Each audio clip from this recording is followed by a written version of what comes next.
क्या ले रहे हो, एग्जाम से डर रहे हो?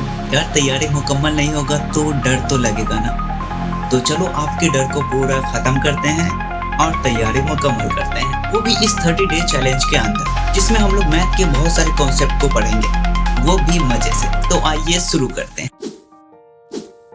तो आज है हमारा डे 2 और हम लोग आज पढ़ने वाले हैं बहुपद, बहु और पद, बहुपद, और इसका पूरा ऑपरेशन कर डालेंगे, यानी इसके अंदर जो भी कॉन्सेप्ट है सभी को मजे से पढ़ेंगे।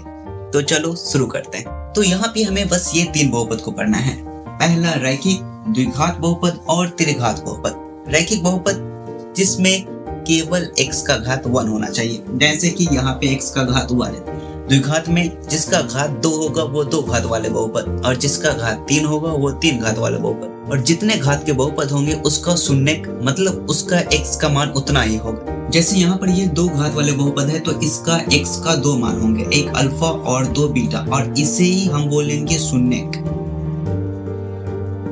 मतलब मूल, इसे मूल भी कहा जाता है।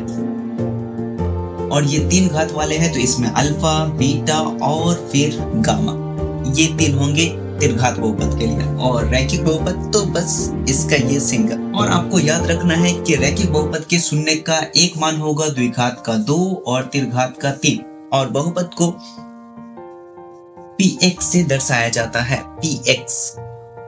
और यहाँ पर आपको याद रखना है जो px है इसमें जो x का मान यहाँ पे है, x का घात, वो कभी भी एक ऋणात्मक नंबर या फिर कोई फ्रैक्शन नंबर यानी दशमलव वाली संख्या, ऐसा नंबर नहीं होना चाहिए। अगर ऐसा है तो फिर वो बहुपद नहीं है, बस ये बात नोट करना है क्योंकि ये एग्जाम में आते हैं।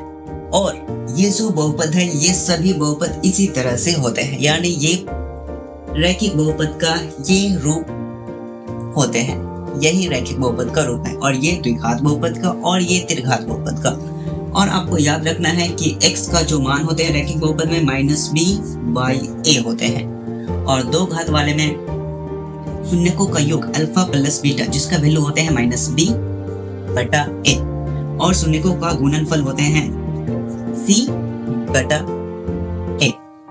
और त्रिघाती बहुपद है तो इसके लिए शून्यकों का योग alpha plus beta plus gamma, ये भी होगा -b/a, और शून्यकों का जब 2 शून्य लेंगे, जैसे अल्फा और बीटा को गुणा करेंगे फिर प्लस बीटा गामा और प्लस गामा अल्फा, तो इसका मान हो जाएगा प्लस c/a हो जाएंगे। और जब शून्यकों का गुणनफल लेंगे त्रिघाती बहुपद में तो इसका वैल्यू हो जाएगा -d/a। ये आपको याद रखना है क्योंकि इससे 2 मार्क्स का क्वेश्चन आएगा जिसमें हमें ये सॉल्व करने होंगे। तो यहाँ से आपको याद रखना है ऑब्जेक्टिव के लिए कि रैखिक बहुपद हो तो उसका x का 1 वैल्यू होगा, 2 घात वाले हो तो 2, और 3 घात वाले हो तो उसका 3x का मान होते हैं। तो मिलते हैं नेक्स्ट वीडियो में, जब तक आप इस वीडियो को लाइक करो, अपने दोस्तों में शेयर कर दो और चैनल को सब्सक्राइब कर लो।